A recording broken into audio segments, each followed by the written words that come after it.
Hey, are we live? Are we ready to roll? We're here. Is this happening? We're I think live. Yes. Here we go. All right, we're live. Hey, what's up? Welcome back to the SVT Sports Pod. In the driver's seat today, my name is Vince. I got Tyler and Sam. How's it going, gentlemen? Hey, Vince. Tyler. Good, man. Right on. I got my sweet Padres jersey on. Oof, I can't so say bright. it's sweet. Oh, he said wearing a bright orange shirt Oh, yes. with Freddie Mercury on it, talking about Vomit. being loud. Tim on the ones and twos. How's it going, my man? Right on. We got a special little treat for you guys in just a hot second. We're going to talk baseball. We're going to talk basketball. We even got some soccer, a little football as well. We'll even hockey. Briefly go over. We even got some hockey. We got the a draft. little bit of the Sharks drafted a player. We're pretty excited for him. We'll talk about that in a little bit too. Sam, I'm going to turn this over to you real quick. We got a surprise here. Yeah, this has been in the works for a little while now. Tyler's wearing the San Diego Padres jersey, a couple months now. We went out to San Diego to celebrate Tyler's bachelor party. And Yes, while sir. we were at the game, I wore my A's jersey. It caused quite a conversation piece, to say the least. Hey, And did you know? But did you know? Did you know? Yeah, I was confronted with, hey, did you know the A's are going to Las Vegas? No. Like nonstop. But we met Completely unaware. We Breaking met. news. I would say we met people that were more positive and receptive to what's going on here in Oakland and this A's move and whatnot. And one person specifically, Daniel, we became friends with. He followed us on social media. Then he became a follower of the show and listens and watches. And He's been all up in the chat too, a lot. Yeah, too. it's just been a lot of fun. And we've been communicating on Twitter, talking about sports and chatting back and forth. So we thought it'd be a great opportunity to have him on. So we're gonna have a guest. So let's bring in Daniel. He's going to join us for today's show and possibly for some future shows and see how it goes. So welcome, Daniel. That's Tim on the ones and twos. There it is. All right. There it is. What's up, Daniel? What's up, going guys? on, Daniel? Yeah, I think you guys figure, you know what? Let's just shut him up and stop getting him in the chat, and let's just let him talk. Let him run wild. Yeah. Just let him just go buck wild. He's Right. How our, you been, man? How's he's our SoCal correspondent. Yeah, how's right. Yeah, that'll like work. That'll work. Boots on the ground. Yeah. Boots on the ground in SoCal. Everything's going good. Everything's going good out here. It's kind of the lull of the sports season when it's like everything's in the off season except for baseball and except for thankfully we got the Gold Cup in soccer this year. So True. Very true. Yeah, that was a very exciting game, and we'll get into that as well. That's definitely on the to-do list for today's episode. First off, I do want to talk, since we have officially hit the halfway point of the baseball season. We are at the All-Star break. The Home Run Derby is happening right now, actually, as we're talking. I may or may not have it on in the background, so if you see me turn my head every now and then, that's just me checking on what's going on. Yeah, it's not actually Vince running really fast past the microphone and then running back. It's turning his head. Yeah, it's not a Doppler effect thing going on. It's me just being irresponsible. it's not the orange blur. Oh, I thought that was orange No, blur. that's right. All right. So what are we looking at here? Did the A's win every single game they played? Oh, absolutely not. Absolutely not. So we've been gone. We missed last week because of 4th of July. So I'm just going to run through it real quick. They dropped 2 out of 3 games against the Yankees, including a perfect game. We'll talk about that in a second. They go 2-1 against the White Sox, and then they go on the road. They win 2 out of 3 against Detroit, and then they get swept in Boston.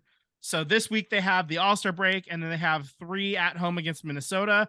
They are 25 wins, 67 losses, dead last in the American League West. I want to say that the A's had a part in getting the Yankees hitting coach fired because we won 1 game. Ooh, Not because they blew all the other games, but mostly because they lost the 1 game against the A's. I love how as soon as he was announced, Sean Casey was announced as the new hitting coach, everybody brought up when he was thrown out from left field to first. The ground out to left field. The old 7-3. Usually you see that in like 8 and 9-year-old minor league A. Exactly. Dude, he like throws his helmet down. Or on MLB The Show when you get thrown out when you're yeah, exactly. That too, yeah. That's video game stuff right there. Like, yeah, you don't see that in real life too often. It's impressive in a very bad way. So there's your answer, New York Yankees. There's the man to change it, turn it all around, and he'll turn it all around when Aaron Judge gets back. Exactly. Really when it's gonna get turned around. Yeah, what has happened to Giancarlo Stanton? My gosh, he signed this contract and he's just been middle of the road. There's nothing flashy. He's hitting in a ballpark that should literally help him out offensively, and he's just middle of the road. It's quite well sad with that many hitters around you, right? You would think he's gonna just run into some pitches to just a few meatballs here and there. You would think. Yeah, you would think, and it's just been a sharp decline. Like ever since he signed that contract, and it's like there's absolutely no reason why you can't be hitting. Because I mean, it's not like opposing pitchers are just gonna walk everybody on the team. I mean, you gotta have a pitch that you're gonna hit eventually, right? Mm-hmm. Yeah, it's just even the power numbers. You're not even seeing the power numbers that you would. Okay, the batting average takes a dip because he just wants to hit home runs, but he's not even hitting home run volume. So it's interesting. So, curious. I'm just throwing this out here in my brain here, right? Because Giancarlo's righty, right? Not a lefty. He's a righty. Righty. Yep. So let's just say contract's up where he gets traded. Do you think Houston would be the best place for him with that short porch, or Boston? You got the Crawford boxes, yeah, or Boston, but the Green Monster. It looks like you can hit it, but it's very intimidating. Well, I mean, they say 302 in Boston, but it's really more like 292. So, I mean, to the right field, to the left field corner, excuse me. So, I mean, there are balls that definitely get home runs that shouldn't be, but the Monster does take away more of the laser type shots. Turns those into singles and doubles instead. So, I mean, I don't know. It should improve the batting average at the very least. I would. If I'm Houston, I'm at least entertaining the thought, but I don't know what I would have to trade to get, because he's obviously you're not going to pick him up at the end of his contract, because it'll be probably like 37, 38, somewhere in there, close to it, like 30 somewhere. Because right now he's 33. He's 33. He's only batting 203 with 9 home runs and 23 RBI. He was injured for a good portion of the first half of the season, but or first third, I guess. I think he just got back like maybe a month and a half ago, 2 months ago. But still, that's atrocious. Yeah, that much money for that little production is definitely not playing well in New York, I would imagine. Yeah. Well, speaking of a guy that they almost got, Aaron Judge here. I mean, when he Giants, Giants almost got him. Yeah, they almost got that guy. What did they do across the pond over here? Okay, so they were in Toronto. They dropped 2 out of 3. They go to New York Mets, drop 2 out of 3. They come home. They lose 2 out of 3 against Seattle, and then they finally get a little bit right against Colorado, going 2-1. But they could have easily lost that series to Colorado against a team that's not very good. Yeah, they're starting to come back to earth a little bit. They're currently 49-41, so they're third in the NL West. But they're still 8 games above 500. I mean, we all had them somewhere around 500 by the end of the year, and that might still happen. But at least overall for the first half, I'd probably give them a B-, B, something like that. If I was to assign a letter grade to them, they're playing above my expectations overall, even though the last, couple weeks they've started to come back down to earth a little bit. I don't know. What do you guys think? I got to ask you this question, Daniel. What do you think is the Dodgers' weakest spot? Is it relief pitching, starting pitching? Is it hitting?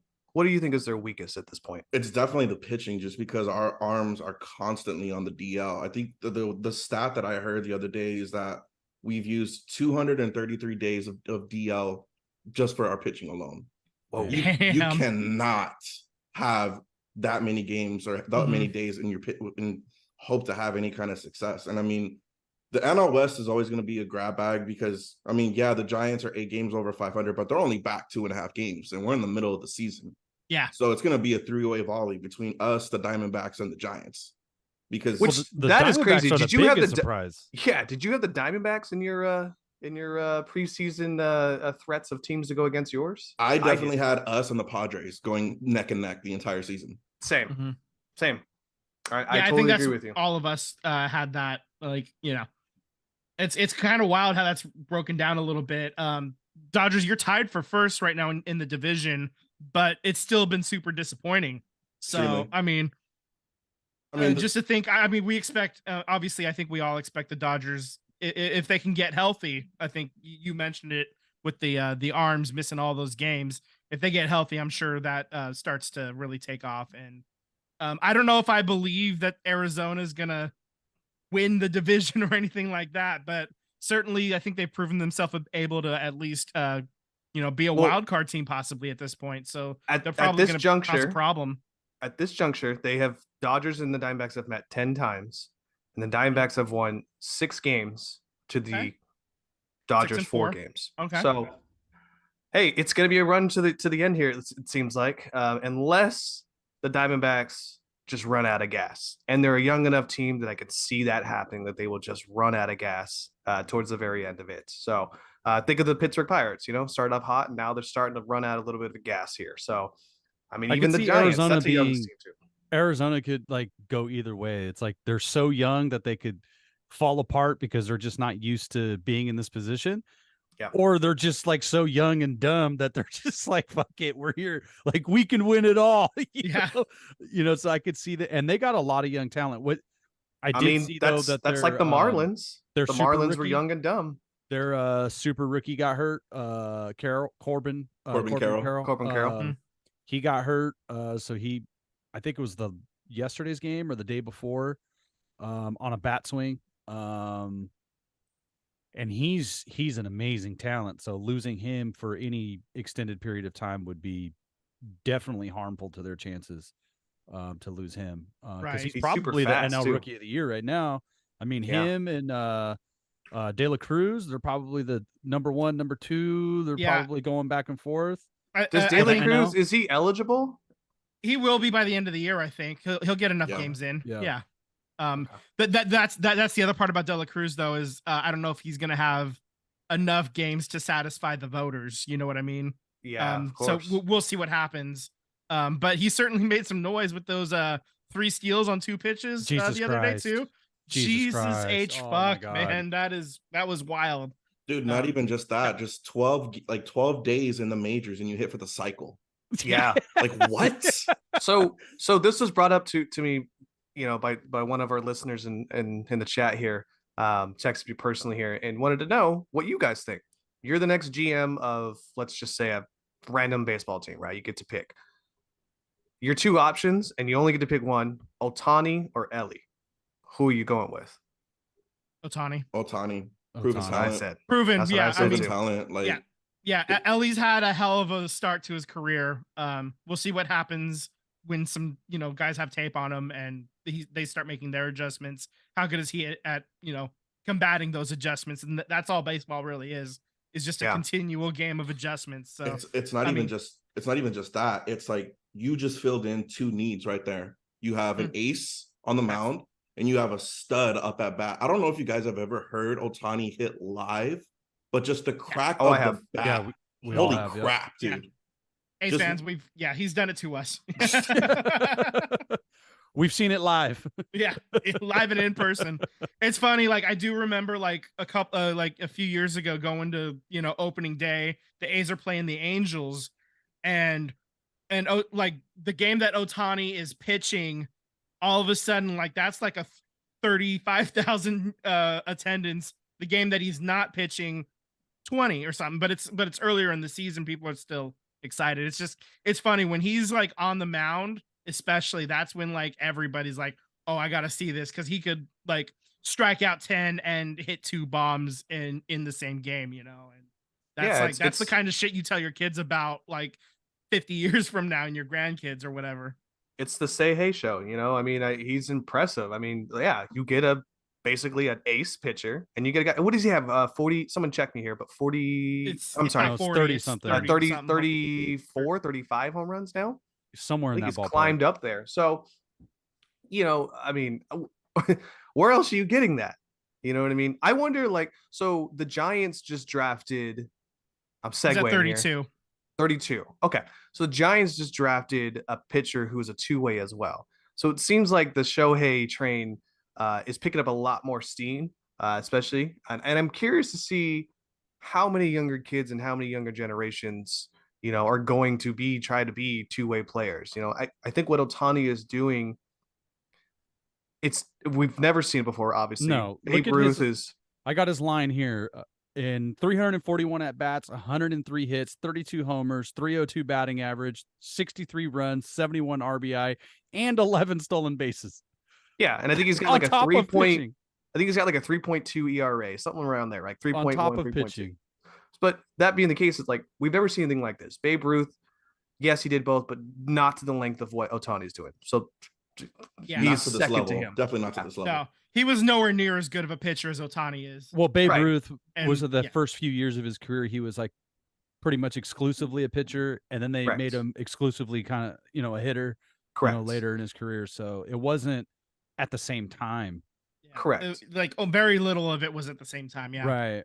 So I'm very curious to see what the generation, because, you know, in any sport, in every sport growing up, your dad and your dad's generation of sport, the level of athleticism always increases. So I'm always curious to see, you know, the Giants are drafting a two-way player. How many more two-way players are we going to see, and how many of them are going to be successful? That's what I'm curious about. Mm. It's not that you can be a two-way player, because anyone could be a two-way player, but how successful are you going to be? Right. Yeah. I mean, like, and different levels of success as well. I mean, Yeah. I'm not expecting every two-way player to be Shohei freaking Otani, man, but like, can you be a competent pitcher? You know, like maybe even like, you know, fourth or fifth guy in the rotation or something. Yeah. And be a regular, you know, 25 home run threat, you know, something like that. I think I would call that, if you do that for 3 years, I think that's a success, probably, like in the grand scheme of what, like, how tough it is to play baseball. If you're able to be a two-way player for 3 years, 4 years, however long it is, like I mean, I would say that's a success. We're seeing Hall of Fame stuff happening right now. So I'm not going to ask for a two-way player to have to be that, you know, but how sad is it that we see a Hall of Fame player and his career's just being wasted, along with Mike Trout, on a team that just cannot. Who's injured. Yeah. Injured on a freak play, you know, on the backswing. He basically fractured his wrist. Yeah. You know, but their careers are getting wasted on a team that just cannot, for the life of them, get them pitching or get them over that hump. They can't do it, you know? It's just Well, it I think sucks, with the Angels, it's weird. It's not for a lack of trying. They've spent money. You know, Yeah. they went after guys. They tried to develop guys. They tried to retain talent. For whatever reason, they just have not been able to put it together with the Mike Trout years. Yeah. You know, and I don't know, Daniel, you're in SoCal. Like, what's you know, it's Anaheim, the Los Angeles Angels of Anaheim. The 405 Don't series. don't get me started on that name, bro. I will go on a tangent about that name. What's the, you know, I know you're a Dodger fan, but what's like the pulse down there with the Angels and why they can't put this together? Two of my best friends are Angel fans, and like the sentiment is always just like they're essentially the Clippers of baseball. They have all the talent, they have all the money, they have everything put in there, but for whatever reason, they always find a way to screw it up. Are That's they a also great Clipper analogy. Are they Clipper fans too? One of them is, ironically. Oh man, what a rough my life. condolences. Yeah, no, like when like I remember when Lob City was a thing, they're like, "Oh man, we're gonna run this town." I'm like, "No, you're not. You're not even gonna make it past the second round, my dude. It's the Clippers. They'll find a way to screw it up. Yeah. Don't worry. Clipper gonna clip. Exactly. Exactly. Literally just took the words out of my mouth. I was literally about to say that. Clipper gonna clip."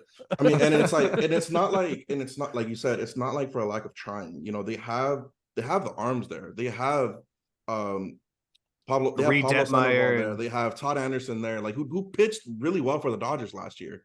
But just for whatever, and Reed Detmeyer, there you go. That's another one. It's another good young arm. But for whatever reason, they keep I mean, on they trying went after and got Rendon after the World Series. Yeah. And they got he got hurt. They went after and got Albert Pujols, who, he didn't live up to. I don't want to say he didn't live up to contract. He wasn't the same Albert Pujols, but he put up numbers, and they just they couldn't. Yep. they just went after couldn't them. do it. They went after the manager. God, what's the Cubs manager? that Joe broke the Madden. curse? Joe Madden. They had Joe Yeah, Madden in the dugout. His firing was weird though. It Yeah. didn't make any sense. Yeah. Just for context, right now they entered the All-Star break on a 5-game losing skid. They've lost 9 of the last 10, and they fell to 1 game under 500. So they, Angel's gonna angel, I guess, to co-opt a phrase. I did It's want to throw in something real quick though. Yeah, go for it. From like an earlier point that you guys were talking about how like we haven't seen two-way players in a long time, and it's true because I was talking to a buddy of mine, and his grandpa, was around when the Negro Leagues were around, and he was like, "Bro, I haven't seen somebody like Ohtani since like Hilton Smith was on the mound, and Martin Dihigo." He goes, "I haven't seen anybody as dominant as those two in a long, long time." So you have to go that far back to find somebody who is a generational talent as Shohei Ohtani. Man, my man over here just dropped Hilton Smith over here, huh? From the Kansas City Monarchs, baby. Mhm. Okay. Love it. Yeah, no, that's true. And I think also to the success and also detriment of the Negro League is that there were so many talented players that we as common baseball fans never got to hear or learn about, and now we're learning about them. Yep. Man, they had, honestly, if you were to stack them up against each other, the two leagues, I think honestly the Negro League would win a lot of games and probably win some championships if they were to go against each other. Like that's how big their talent pool was, and we just never got to I see do think the game would probably be better if people weren't so fucking racist and crappy. Because you had more two-way players. There's not a lot of African Americans playing the sport. I mean, there's some, but it's not as much. It's not as much. And I think you would have a more exciting baseball game now because the competition would be to be a two-way athlete. You might see athletes, baseball players, not hit that 500 career homer mark or certain amount of 3,000 strikeouts you might not be able to see all the time, but you might see a guy get 1,400 strikeouts and then hit 250 home runs. So I think the numbers would change. But you would see, like, how many home runs is Ohtani going to end up with career? He's 29. What's his ERA? His pitching number is going to be like when he's in his mid 30s, late 30s. So we're probably not going to see him as a 500 homer guy. Yeah. So his numbers as a hitter and a pitcher probably aren't going to be the same as Roger Clemens, let's say, or Randy Johnson or whoever, or whatever hitter. But that doesn't mean like it wasn't great. I think we're going to see a lot more two-way players, but we're not going to see a whole bunch of Shohei Ohtanis are not growing on every tree. No, definitely not.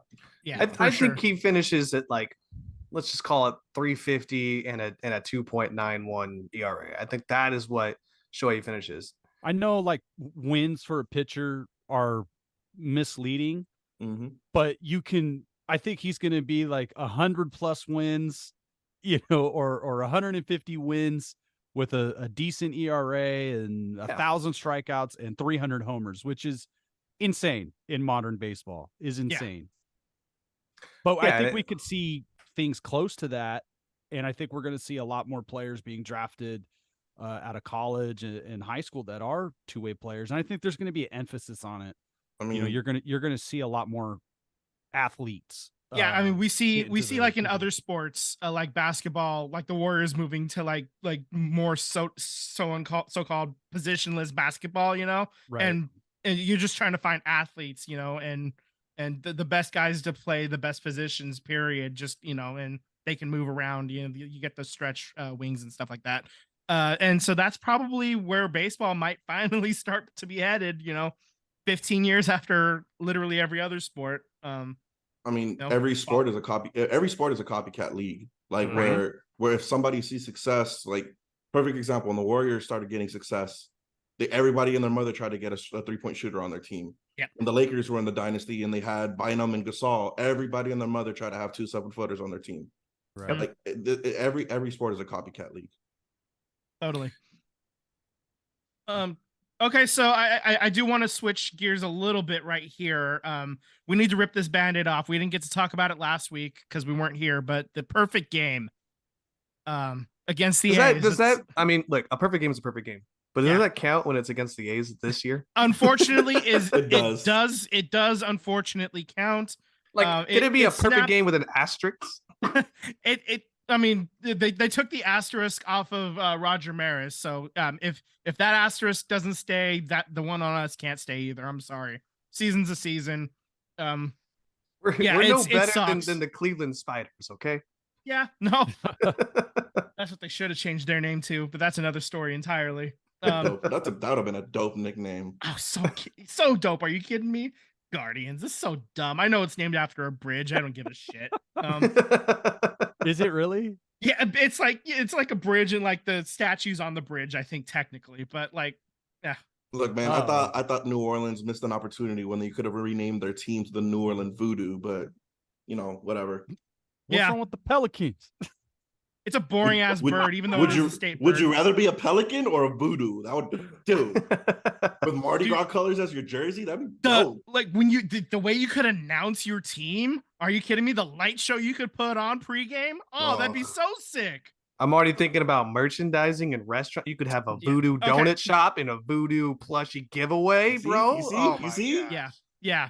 Okay, but the A's suck.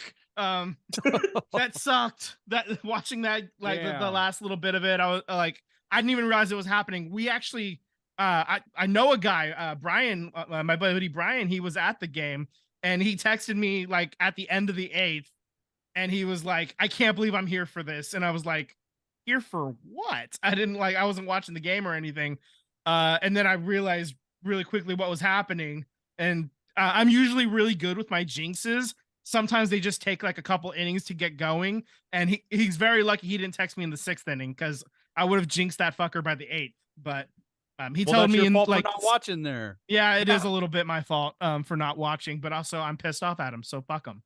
Fuck John Fisher at least. I did have the game on, so that was actually I did watch that game, I did too. and Yeah, me too.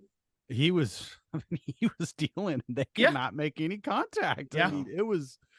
I mean, everything was just choppers, man. I mean, when Yeah, they it made was- contact, it was choppers that couldn't get out of the infield grass, let alone getting to an actual position player on the dirt. when they were playing. I looked over at my girl. I was like, man, they can't even make a solid out. Yeah.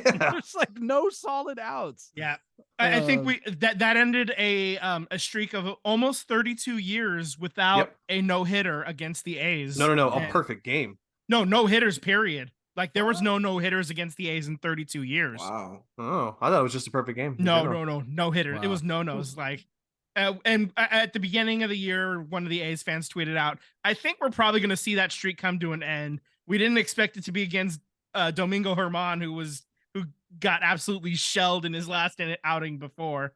Yeah. It's just it's funny how that happens sometimes. And baseball is a cruel mistress sometimes, man. And it's right now, I don't know what A's fans did to deserve this punishment, but here we Also, are. We're okay, getting hold on. crushed by If we're by the if we're baseball getting gods. if we're getting crushed and it's like the 7th or 8th inning and no hitters on it or perfect games on us, Mhm. why isn't Ruiz throwing a bunt down? Yeah, that's a good Come question. on, man! Like anything.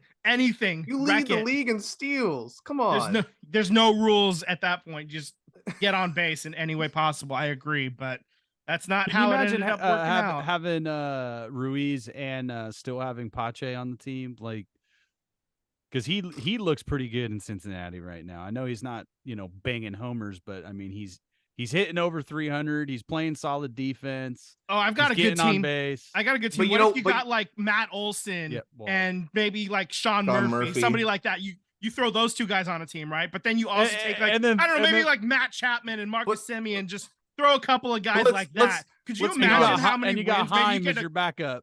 Maybe you Let's- get a let's- closer like fucking I don't know, maybe Liam Hendricks, a guy that just kicked cancer's ass. Maybe you get somebody like that. Could you imagine what you could do with that team? You know, maybe throw in a couple extra pieces. What about God. Bassett? That team, yeah, Chris Bassett, solid starter. I mean, could you imagine what a team let's could be do honest. with something Pat- like that? Pache is balling out because the team's winning and they're successful. It made sense why Pache was not balling out with a terrible A's team last year.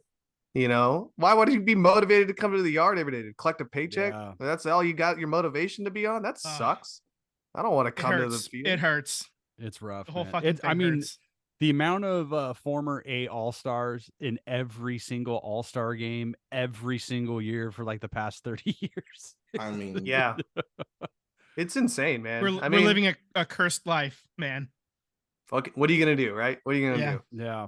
Unless John Fisher was in that submarine, you know, there's no hope for us. dude, fuck That's John about Fisher. it. Yeah.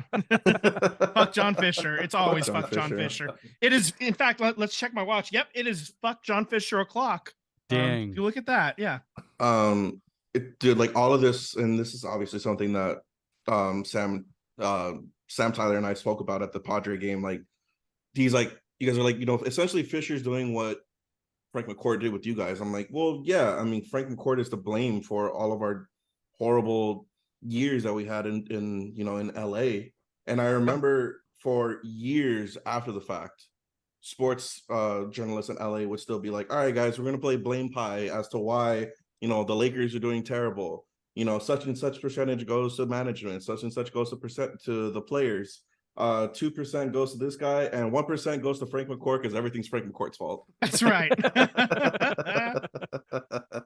Well, we'll Fuck have that that. guy When- too. It is if yeah. the A's stay and John Fisher sells, we'll have the same excuse. It would always be 10% was always John Fisher's fault. Yeah. Yeah, It would that's always be right. that way. We've got a scapegoat, baby. That's right. Yeah. I mean, we Um, could use that now with the San Jose Earthquakes. You know, if they're not winning, it's John Fisher's fault. Yeah, that's right. Fuck John Everything's- Fisher. Okay, so I think that pretty much taps out what we need to talk about baseball. So we've been on for a half an hour already. So I think we need to start moving on to a couple of other sports. We're gonna Sure. just talk real quick. The Chris Paul trade is official. He's on the Warriors. He's wearing number 3. Ouch. Feels gross. Ouch. Guys, Daniel, Ouch. you're an outsider. look, Hey, man, he when was you- almost a Laker. Chris was Paul almost a was Laker almost a once Laker. upon It a was almost a time. Laker. You could blame Lamar Odom's hissy fit and David Stern for that one. Yeah. As the outsider looking in, I have to ask, what the fuck are you guys thinking? do you guys like? Did you guys get new hamstrings for him too in that trade? Like, you guys do realize you need that, right? Right, yeah. Yeah. I- So my thought process in this, I'll go first here. Okay. He's not gonna start, and if he's gonna start, it's because we're resting, you know, Steph Yeah. and whoever we're kicking out there at point guard, GP2 or whatever, right? He's clearly going to be manage the second string, right? Yeah, he's captaining the second But unit. his job, Chris Paul's job, number one is to mentor the young guys. And his job, I know everyone's talking about Kuminga and how Kuminga's going to blossom. And Kuminga's going to become this new high-flying player who has a better basketball IQ than what he's shown us in the past 2 years because we didn't have that around him as much, right? I think that is probably true. But Podzinski, that is the guy you should circle that Chris Paul is going to mentor. Podzinski is our Swiss Army knife of a player. His last game, 10 points, 10 assists, turnover ratio was only 2, right? So he had 2 turnovers. He had 5 steals and he had, I think, like 8 rebounds, one of them being an offensive rebound. That guy's a Swiss Army knife, right? That is our 19th pick that I told you guys 2 weeks ago. I don't know crap about him other than he went to Santa Clara University, right? I'm starting to come around to this kid and be like, okay, I get why Chris Paul maybe was a great option, knowing that they were going to try and get Podzinski at 19, right? If he learns under Chris Paul and create his own shot and then can also create a pick and roll offense, I think you're going to get something crazy good out of this number 19 pick. And that's why Chris Paul was also brought here. I just don't sort of a stopgap. Yeah. I just don't know if it was. I mean, and I have to ask this because I only know what I know because of ESPN. Right. Could the Poole Draymond Green relationship been salvaged? No, Because I don't think so. that train left after the announcement of Draymond taking time away from the team. That's when that ship sailed. I'll tell you. So I heard a great analogy of Draymond and Jordan Poole, right? And I've also heard this too, that Jordan Poole wasn't liked by Steph Curry and Klay Thompson. That's absolute bullshit. They love the kid, and I would argue that Draymond also likes Jordan Poole as a person, right? But we all have friends that we are great friends with. We love them to death. We do everything for them, and vice versa, what they would do for us. But I would never want to work with them, right? But I don't think they would work well with me. I don't think I work well with them. But we go get a couple drinks and we want to talk about sports till the the sun rises. Perfect. I think that's a great analogy between what Jordan Poole was to the rest of the Warriors core in a sense, right? They love Jordan Poole. They think he was a great guy. He just, after that, the work ethic went out the window and they didn't want to work with him anymore, and neither did he want to work with them anymore. I think that's what ultimately happened with them. Somebody said on one of the social media posts that every post of Jordan Poole in a Washington uniform looks like it's a hostage video. He's just like, there's something in the eyes. When I was texting you guys, I was saying, like, God, he looks depressed. Like he's answering these questions and there's no emotion. It's just, I'm here and me and Kuzma, we're gonna be good teammates. Dude, I was laughing at that press conference. I'm like, why is Kuzma there? Yeah, it was just like he doesn't look very juiced for his new team. Shout out to Debo Dragon, agreeing with the comment here that there's just some friends you just can't work with. Great friends, just can't work with them. That's my brother right there, Debo. Nice. Vince, what's the comment? I can't win with him. I can't. How's it go? Can't win with them. Can't do it. I want winners. Can't do it. Won't do it. God. Shout out Michael Singletary. That's right. Oh, that's a dark time in Niners history.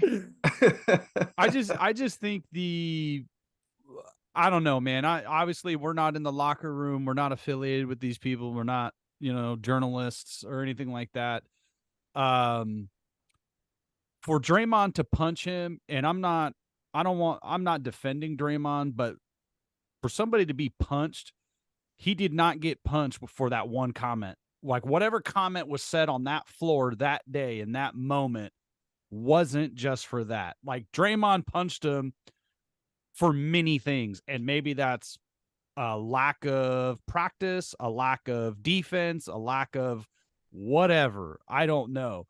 And it wasn't like when this happened that the whole team was completely against Draymond, and when Draymond came back, it wasn't really, they didn't really take a side. And to me, that was kind of telling that if Draymond was absolutely in the wrong, I think people would have been like, hey, he was wrong. And that's messed up. And nobody really came to Jordan's defense. And there are reports coming out now. There is conversations coming out now that there were some things with Jordan Poole where, yeah, they liked the guy, good dude, good player, but there was some things that were personal that they weren't getting along with. I don't know what those things are. These reporters weren't revealing every single detail of it. And it could be the dude's out the building, so now you're throwing shade at the guy. Who leaked the video? That's another question. Who leaked the video? Is a good question. The Warriors, I think, over the years with, them winning the championships, they've ran a pretty tight ship, but all of a sudden this one video gets out. So that's suspicious. So I don't know. It just seems like maybe Jordan is the scapegoat. I don't know. But no matter what, sadly, he was not going to win that argument against Draymond.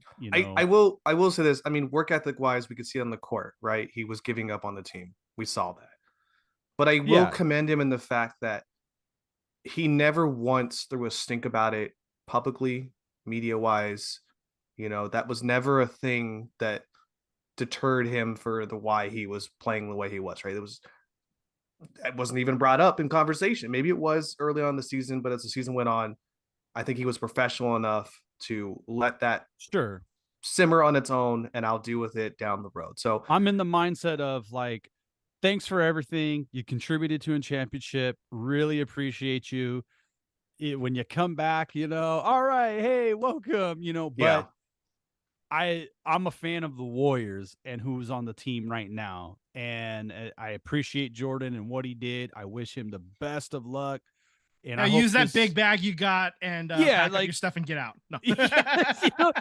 But with Chris Paul, I agree with you, Tyler, that I think there's some things like in the second unit that that fourth quarter lineup, you're gonna you could potentially minimize quite a bit of mistakes even during their championship runs. We've talked about this. We would pull our hair out. It's why I'm like have a receding hairline, because I would just rip it out. Is like some of the bad passing that the Warriors would take it. And this is with Kevin Durant, with Curry, with like Curry is sometimes like this behind the back or passes Daniel, Sam got so frustrated he pulled all of his hair out. I mean, that's the explanation that we're going with. Yeah. Not the genetics. No. So I do think it's a trade to steady the ship, and with the veteran team and the amount of years that Draymond Green has re-signed, the amount of years that Curry still has together, I think it kind of goes into what we said a couple of weeks ago is you're probably going to see this championship core age out together, retire together. And with Chris Paul, maybe you get 1 year to steady the ship with him. And then it's a financial move where next year you can move off of him and do something else. So I think it was the best move that the Warriors felt like they could have made at the time. Yep. Sad was a couple weeks later, we get, there's some grumblings coming out of Portland, and there may have been a shot. They could have had Dame. Could have had Dame. Can you imagine that? You probably give up a lot more than Jordan Poole, but still. Yeah. That's the other question is, would Portland have wanted Jordan Poole? And we don't know the answer to that. So I don't know. Yeah, I mean, they've already got Scoot, so I don't see why they would take another point guard at that point, Yeah, I mean, Dame would have loved to have come here, but I don't know if Portland would have wanted the pieces that we had available. And that's the other part of a trade is both sides have to agree. Like a lot of Warriors fans, they got real loud about that part of it, but I think the only way it would have worked is if the Warriors would have had to given up quite a bit, and there probably would have had to been a third team to get that third team to get the players. You would have to do a third team no matter what for money wise. Mm-hmm. Yeah, money reason it has to have salary cap. Yeah. No matter what, the Warriors don't have any money. Hell, they don't even have an MLE, so they can't even offer that at this point. Yeah, so.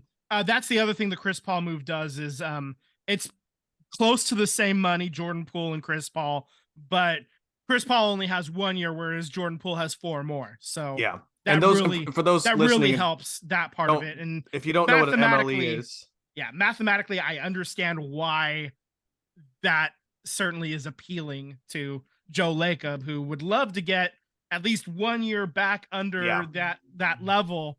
So that way he's not getting punched for, repeater tax, billions and exactly. millions. Yeah, exactly. So for those who don't know, an MLE is a mid-level exception. It's basically the contract step up from a veteran minimum. You can offer, between, I think it's now up to 7 to 12 in that range anyways. But no, I think 12 is a veteran minimum. So I think it's above that. I think it's like 18 to 20 in there. Right. So it just gives you an opportunity. 2, not 12. It's like 2. Okay, so then I had reverse. So 2 on the veteran, and then the mid level is about 12 million. So you can just offer more money, just get a little bit more better at the talent acquisition that you can offer at that point. So anybody else? The Warriors haven't had that in like 6 years. Anybody else want to get paid $2 million just to sit on the bench? Hell yeah! That. I mean, I'll do it. I'll be your sucker. We talk about this too as being like a backup quarterback. Like. Oh, that's the best job in the world. Everybody loves the backup quarterback too. Yeah, your uniform's all clean. You collect a paycheck. What could go wrong? You just get to sit down on Sundays, hold a clipboard. Every now and Yeah. then you throw one football just to prove that you actually can do it, and that's it. Just one practice, throw like 2 footballs, and then you money, please. God. Well, so we were talking about veteran minimums. The Warriors signed a player for the veteran minimum. Who do we get, Dar- Vincey? Dario Saric, coming from Phoenix. Chris Paul apparently also said, "Yeah, go and get that guy. That guy's good in the locker room or something." So, I think he was in. I don't think he was in Phoenix. He played in Phoenix, but I think he played in traded Phoenix to- with Chris Paul at one point. Yeah, correct. So that was. I don't know where he was last. Oh, year. he was in OKC. He was with He was OKC. He was in No. OKC.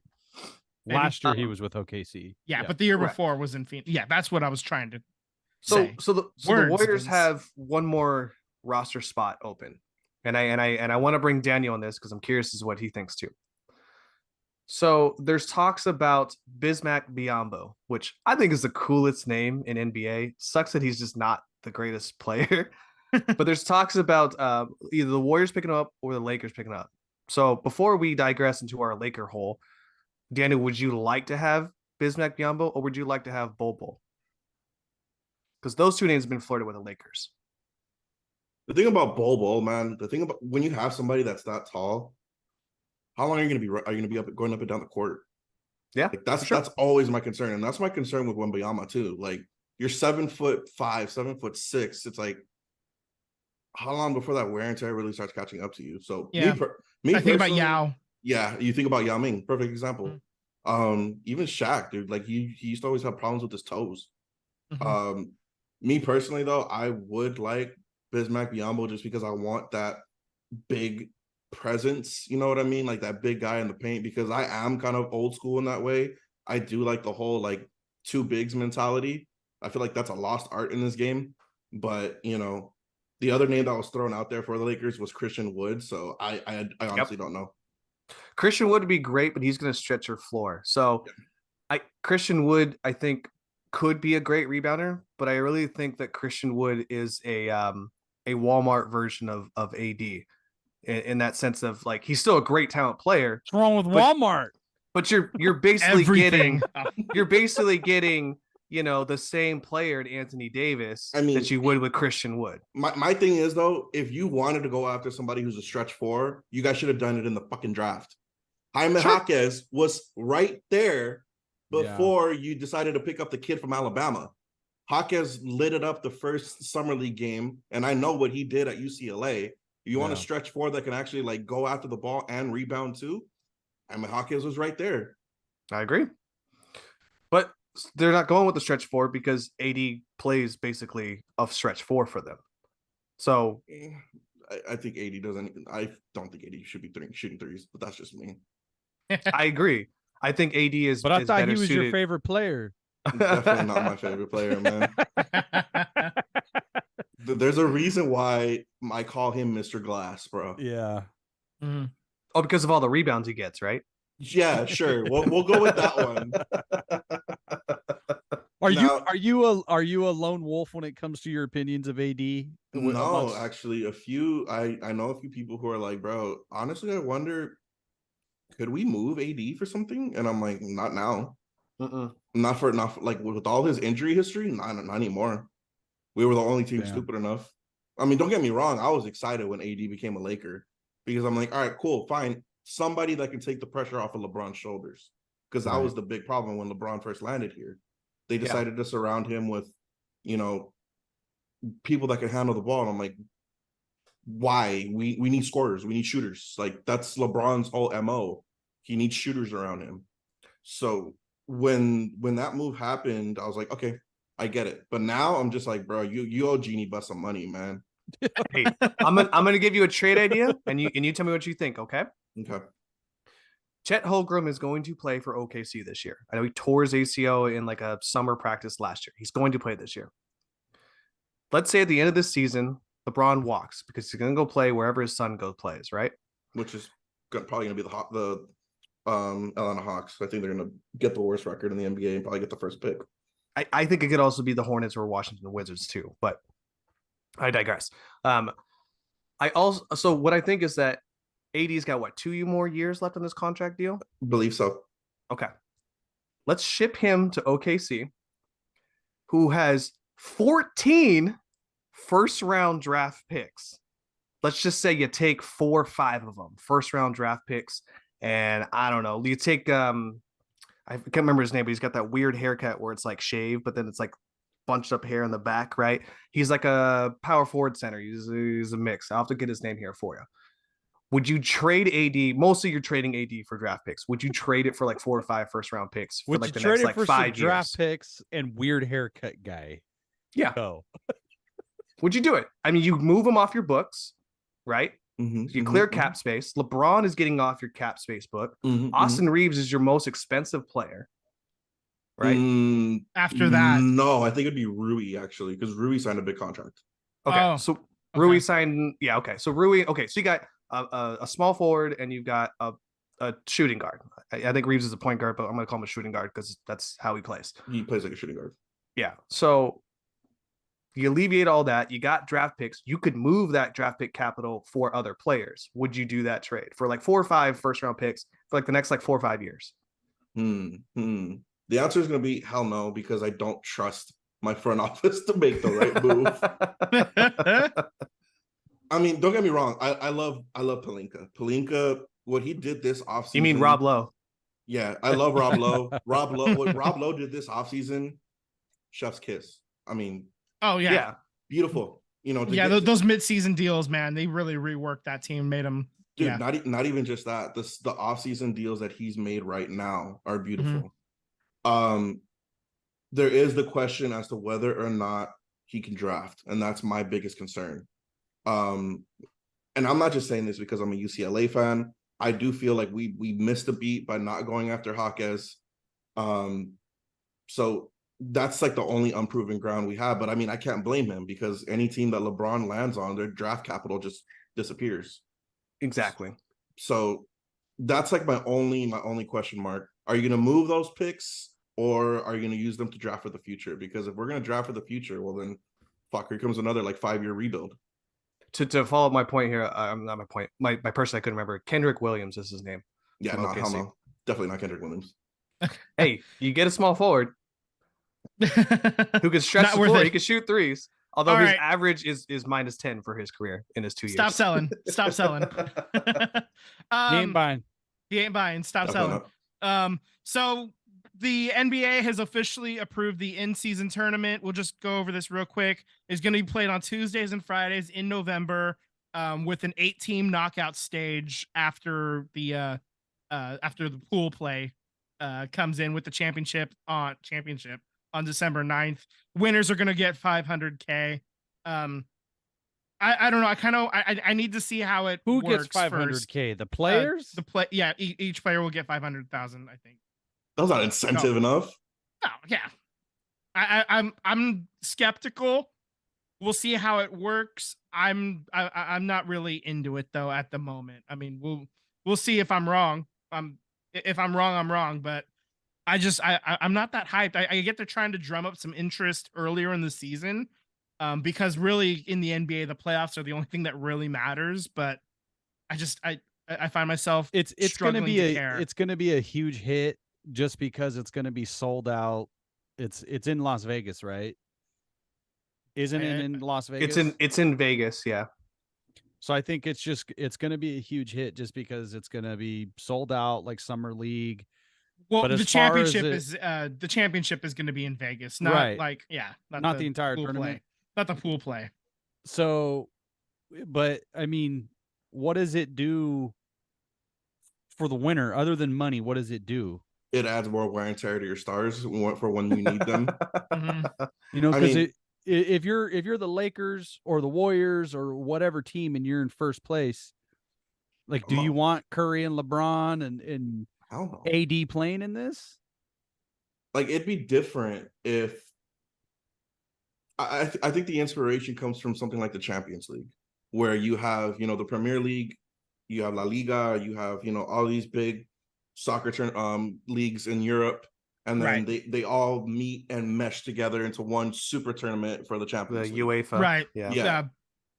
But you can't we don't have that with the NBA. What are we going to do? Have the NBA compete with the Canadian Professional League and the Mexican Professional League and the Lithuanian Professional League. I mean, NBA is Yeah. going to win every single year. It just Yeah, I seems think- kind of pointless Yeah, to me that's- to that's have what- this mid-season tournament with the same teams who are already competing for finals championship. Exactly. Mhm. Like it just seems You know what? redundant. Honestly, I could see, teams that like the Warriors that are, like some of the veteran stars are a little bit longer in the tooth, like Warriors, Lakers.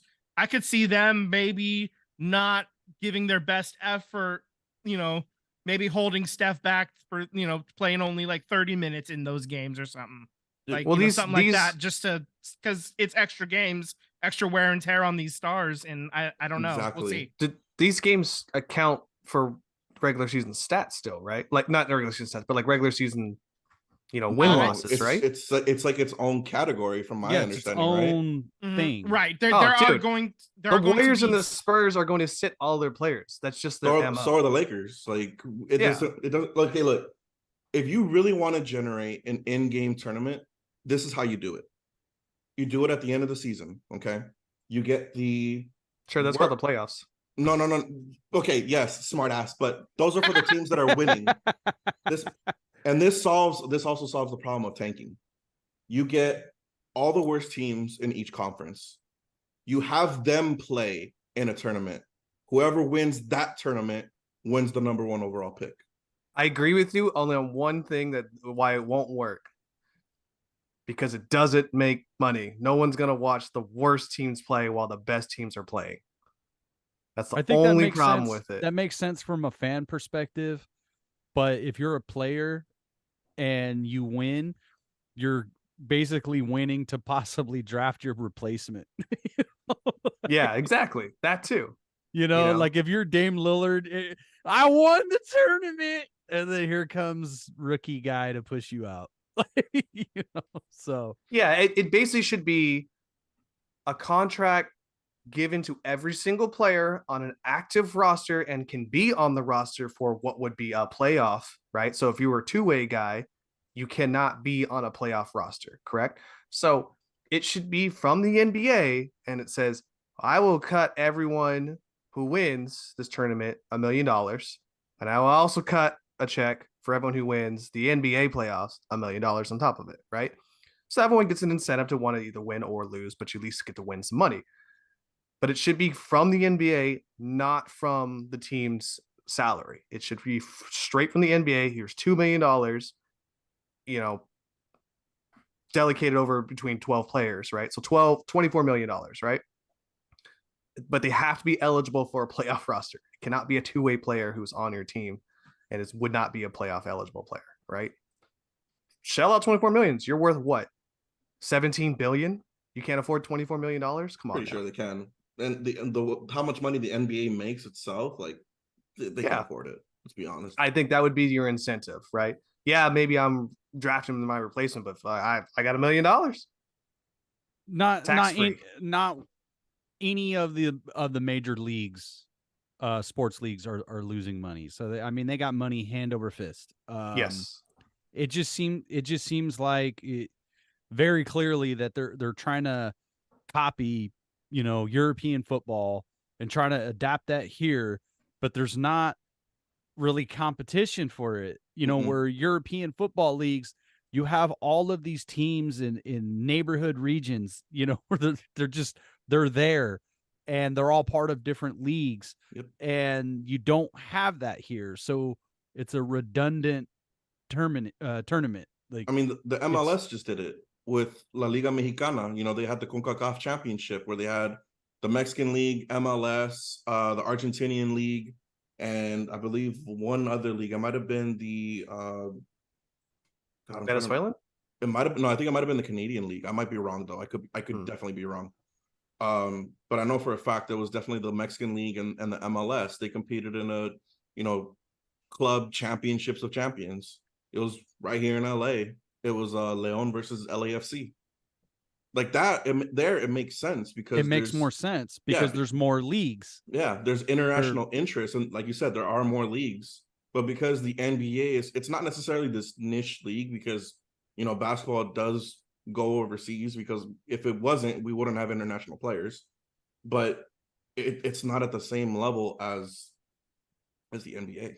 Yeah, I mean, like players playing in, France and whatnot, they may be talented, but they're not the same talent as NBA players. There's a Exactly. reason why you play in the NBA. Right. It's different with soccer because sometimes England has the best league, sometimes it's Italy, sometimes it's Germany, Sometimes Yeah, but Spain. sometimes Spain. Yeah, exactly. So I mean, the argument over who's the best league, it kind of works over there because they kind of play each other as well too in the Champions League. Over here with the NBA, everybody knows like NBA's top tier and everybody's trying to get to the NBA. Whereas, soccer players in America, they're trying to get to Europe in general. I think Whichever they league see, it ends up they, being. They see the European Football League. They see that model. Baseball, the WBC, we saw this last year, finally take root in American audiences. There was a step. Yeah. There was definitely a North step. American audiences. But you see that the international teams, they've been into it. Japan, China, Korea, Mexico, all the Latin American teams. They have all bought into the WBC from jump. Yep. The North America was late. The United States is late to the party, to their own party. So I think it makes more sense when baseball is trying to grow internationally, and the NBA has done a lot of things internationally, but you don't, other than the Olympics and the NBA, there's not really international competition. So Yeah. like, what's the point of this? What do you get out of this other than rewarding players with more money? Like, I don't know. Like, Yeah. Like the only We'll put a pin in it. But Yeah. speaking of players with more money, Yeah. go ahead. So Rally let's just rip through these real quick. Harrison Barnes is staying in Sacramento, 3 years, $54 million. Okay, cool, good for him. Enjoy being the fourth guy. Again on your team. That's great. That's I don't know. That's Murray's backup looking pretty good, quarterback. so he might be a fifth guy. Yeah. Yeah, we'll see. Draymond Green staying with the Warriors, 4 years, $100 million, including a player option. Bruce Brown leaving Denver, going to Indianapolis or to Indiana. Indiana. 2 years, $45 million. That one hurt. I wanted him in the Laker uniform. I wanted that one. Yeah. Denver's getting raided. Like a lot of their players are getting. It's gonna be tough to repeat for them because a lot of those players that were on expiring contracts, they're gone. Kyle Kuzma staying with Washington. We mentioned that before. 4 years for 102. Kristaps Porzingis was traded and then signed an extension with Boston, 2 years and $60 million. Yeah. Okay, cool. Good luck. We'll see what happens there. Stay healthy. Trey Lyles is staying in Sac as well.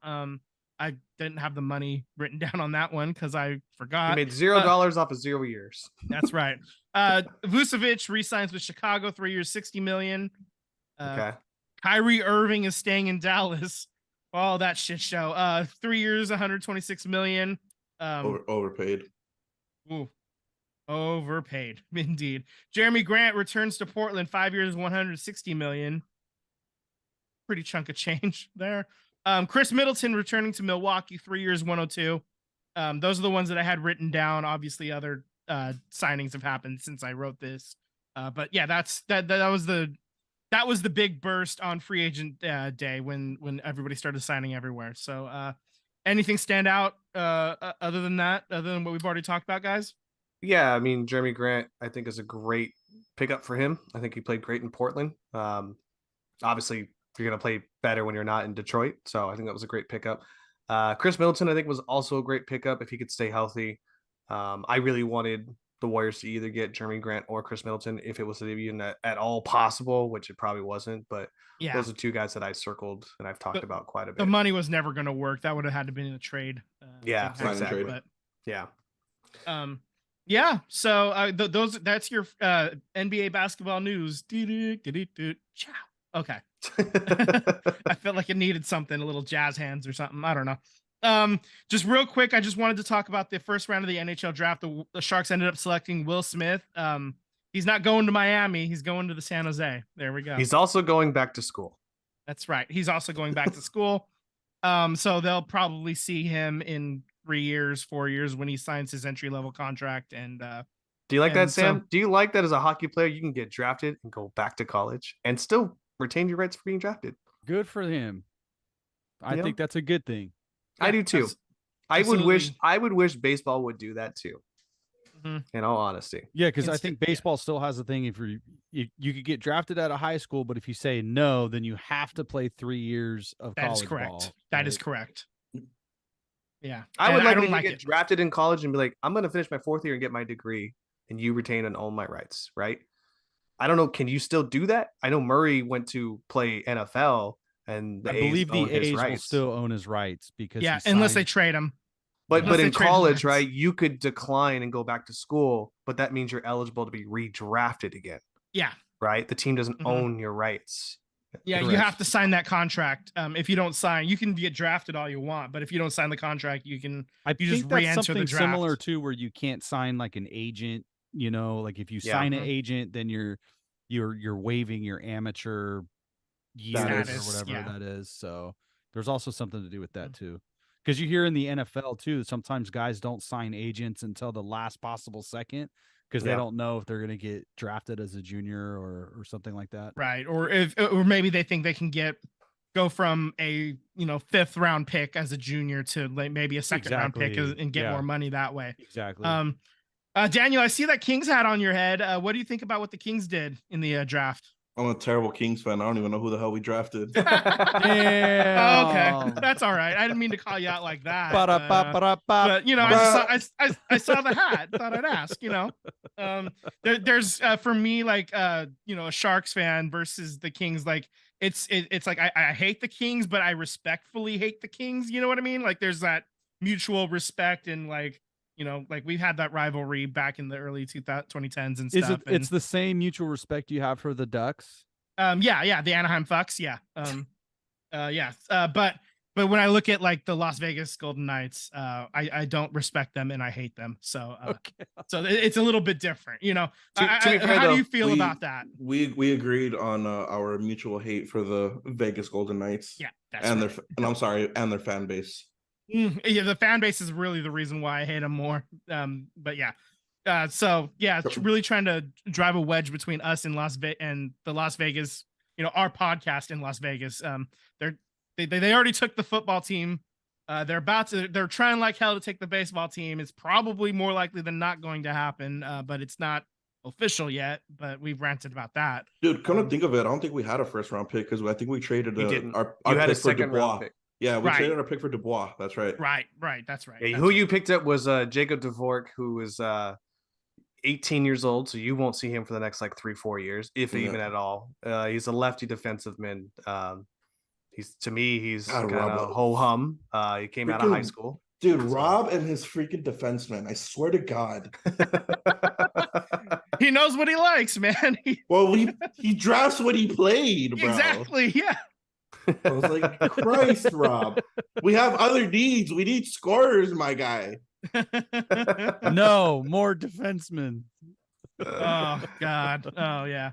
Okay, so there's your hockey update. Ba-da-da-da-da-da. Ciao. Okay.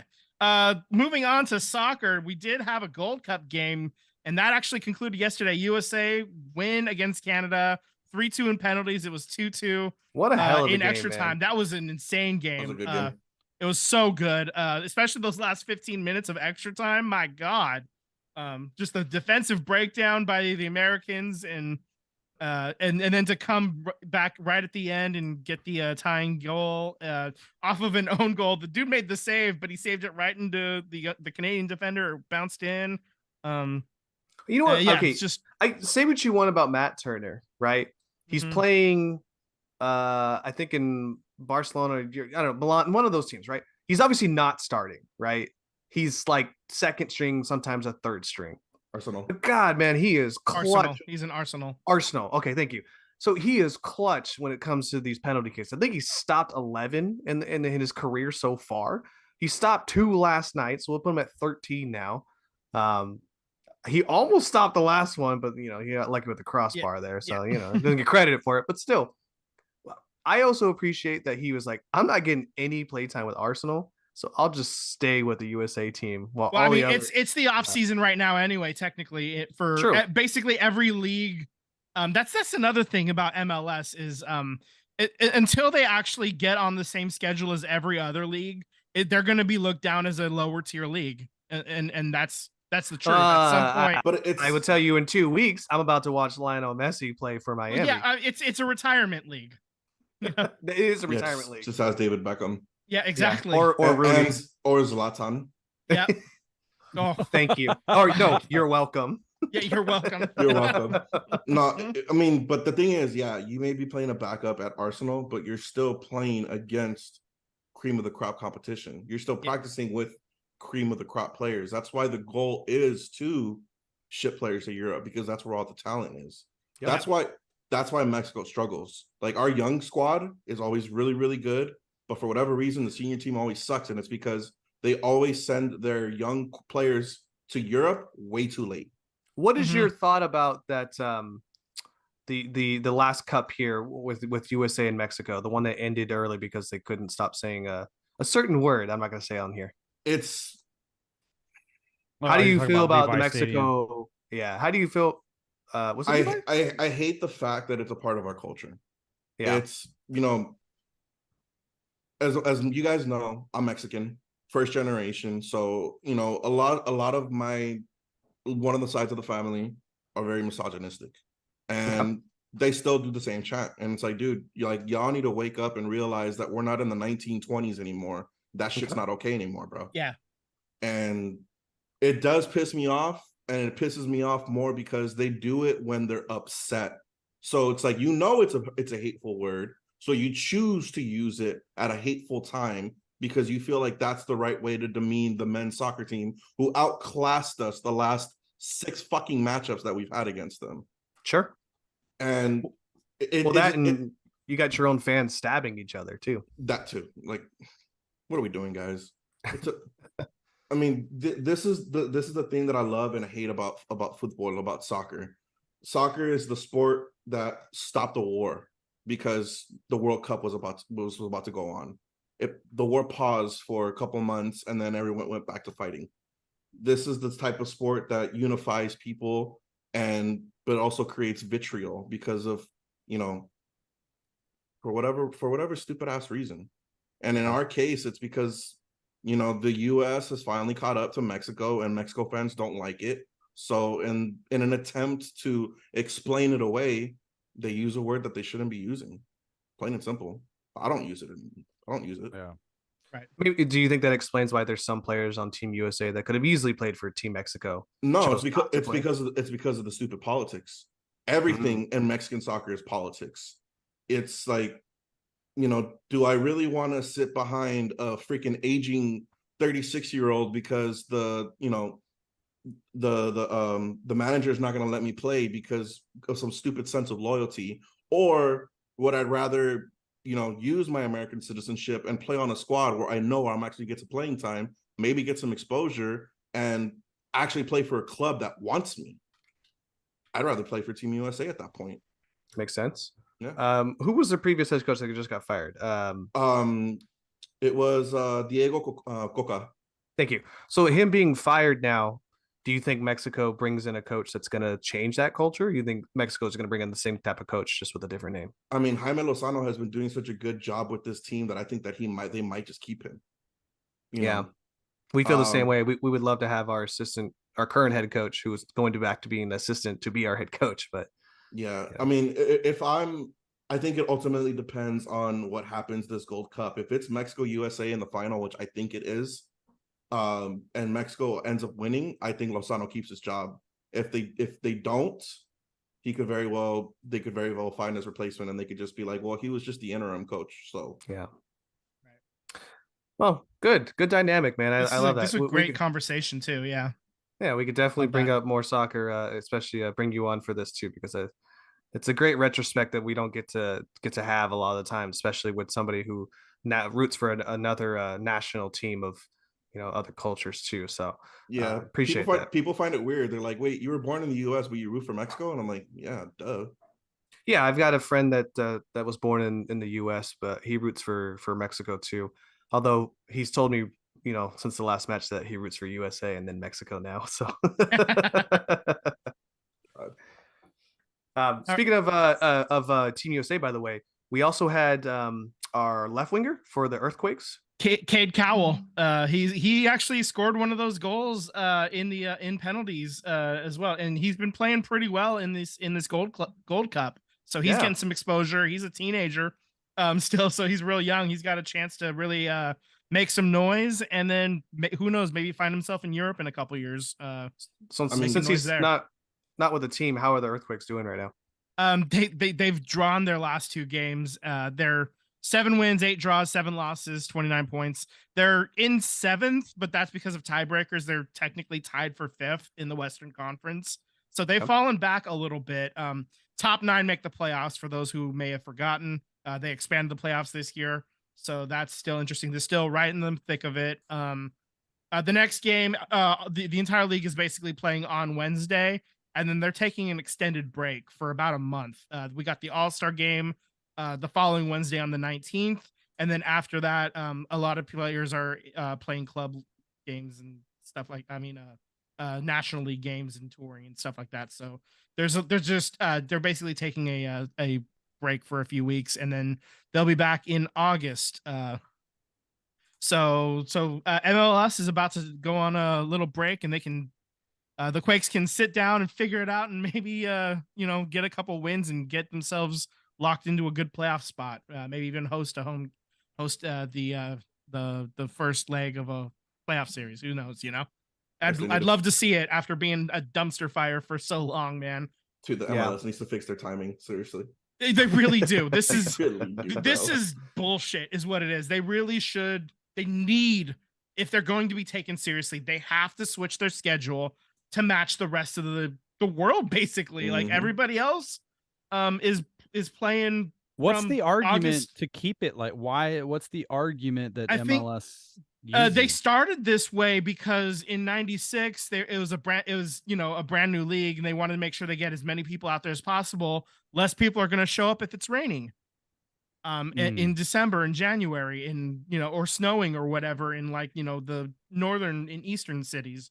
So they wanted to try to just get as many people there as possible.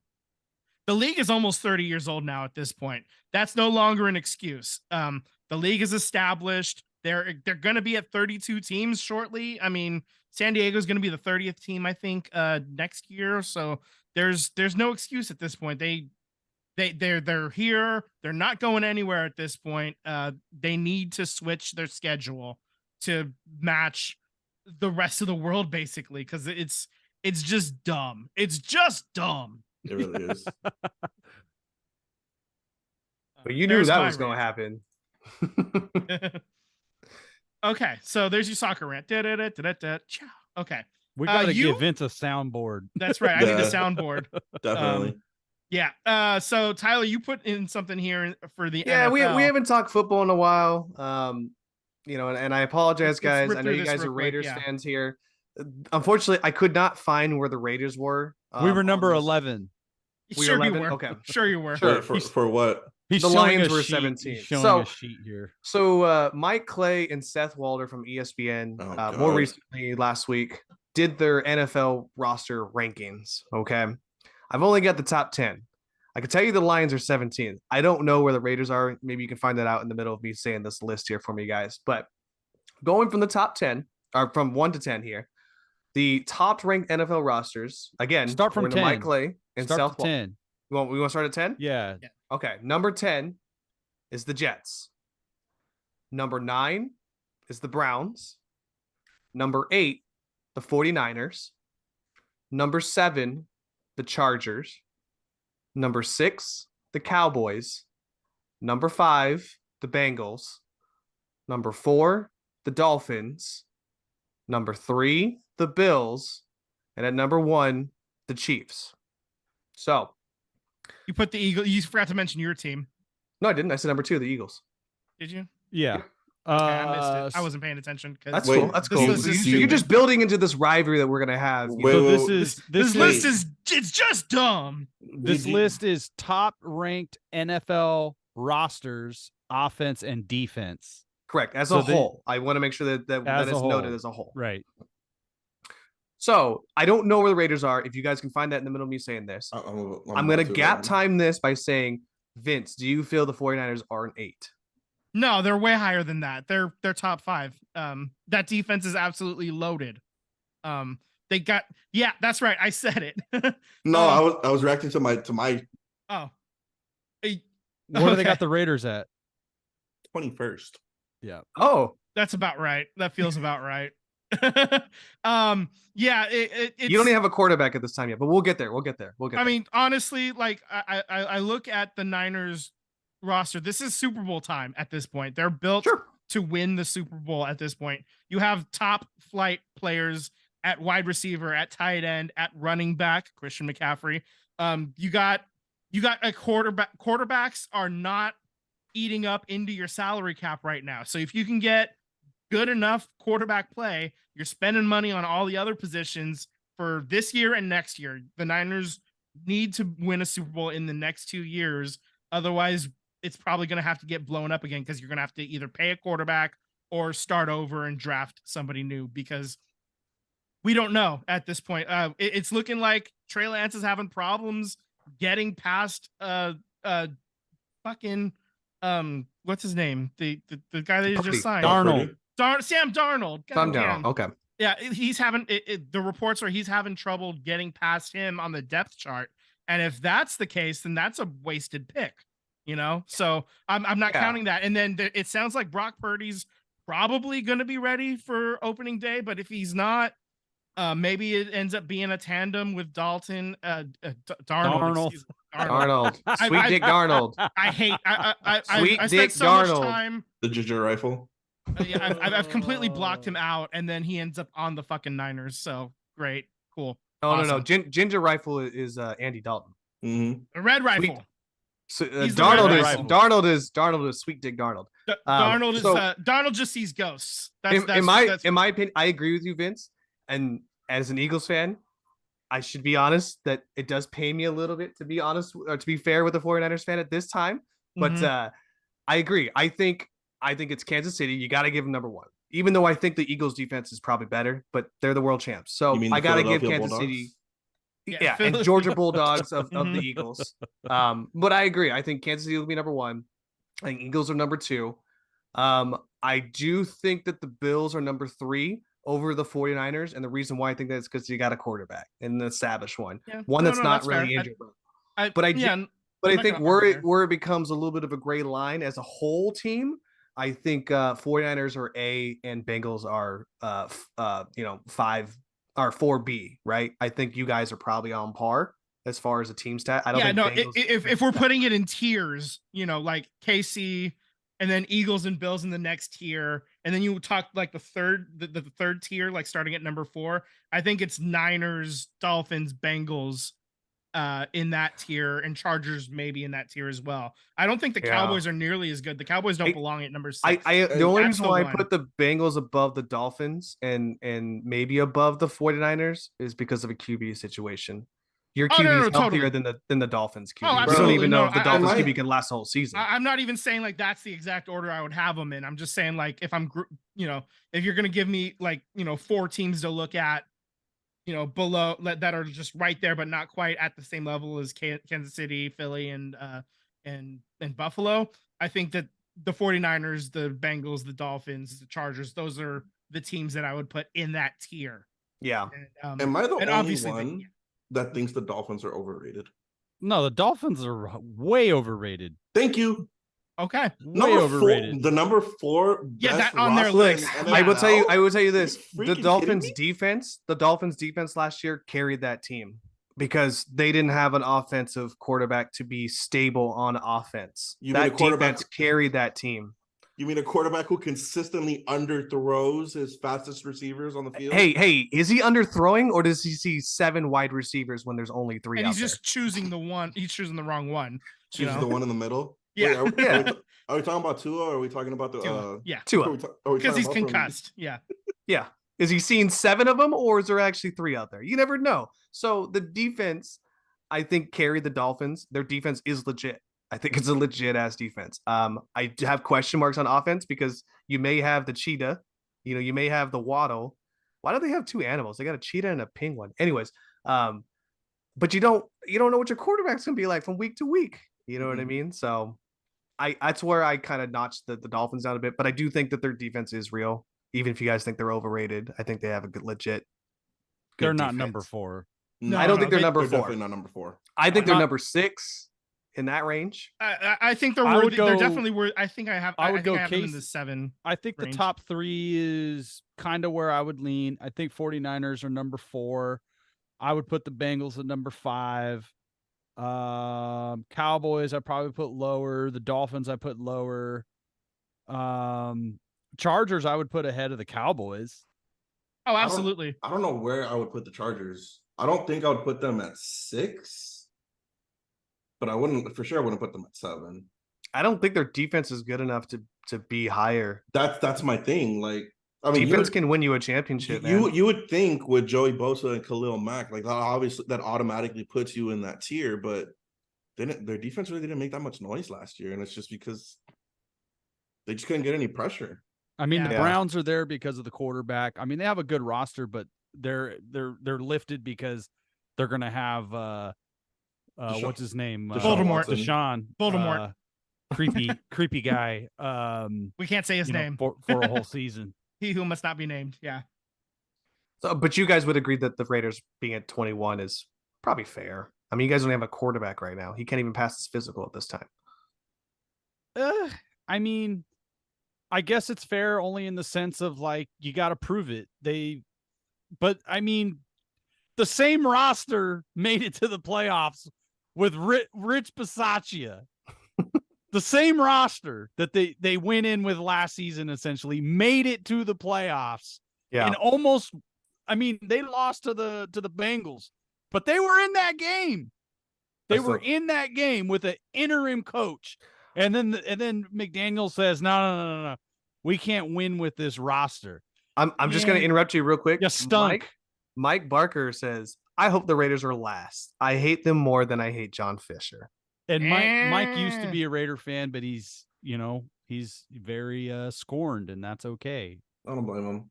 You I know? mean, But McDaniel stinks, dude. They're gonna bro. It's the thing that I told you guys, when we first started talking. New England West. No, yeah, the Lions tried that, my dude. The reason why the Patriots Don't get me started on Patricia. He's with the Eagles right now, and I'm not happy about it. Okay. Good luck. The Patriots do what the Patriots do because that's the Patriots. You can't recreate that, let alone bring it to the fucking Raiders of all teams, bro. Like it's bad Yeah. enough. It's bad enough that we have a former Patriot as our head coach. Now we have the fucking guy from the Tuck Rule game that's Right. part owner. Part owner. That's I Mhm. mean ridiculous. I mean If Al Davis is rolling in his fucking grave. For sure. I have never had a bigger middle finger shoved in my face than when I heard that. We have, We've but seen- we're A's fans. We've seen Um, we've seen Patriots West try to happen with Kansas City, with the Lions. You know, the Patriots only work because of Belichick. You Yeah. know, it's because of him. You know, he's that system. I'm sure if he went to another organization, it would probably work. But you got Josh McDaniels trying to copy and paste something that, you know, he's an assistant in. It's not his thing. And Yeah. I think that's his biggest weakness is that he doesn't have his own identity. He doesn't have his own way. And I think that's the biggest difference between legendary head coaches. They pave their own way, and McDaniels is a copy paste type of dude. Some guys are coordinators. Norv Turner, right? Amazing offensive coordinator, terrible head coach. In the words of Dan Patrick, some coaches are great coaches. Some coordinators are great coordinators. Not all great coordinators are great coaches. Exactly. True. It's absolutely true. I think that's a perfect way to leave this off. I think, unless anybody else has anything else they need to add. No, that's a great bow. I love that that's bow. nice bow on it. Well said, Daniel. Thanks for hanging out with us for this last almost 90 minutes. This has been a lot of fun. Hell Yeah. Lost track of time a little bit there. You know, time flies when you're having fun, right? So let's go ahead and wrap this bad boy up. You are listening to the SVT podcast. Subscribe on YouTube and hit the bell to get alerts when we go live. Follow us on Instagram and Twitter. as long as Twitter still exists, as at SVT Sports Pod. Slide into our DMs. We would love to interact with you. And hell, maybe you become friends with us and wind up on the show like our buddy Daniel here. Who knows, you know? So looking forward to interacting with you all next week. And until then, good night, fellas. Good night, guys. Thanks, Good night, guys. everyone. Thank Have you, a good guys. night.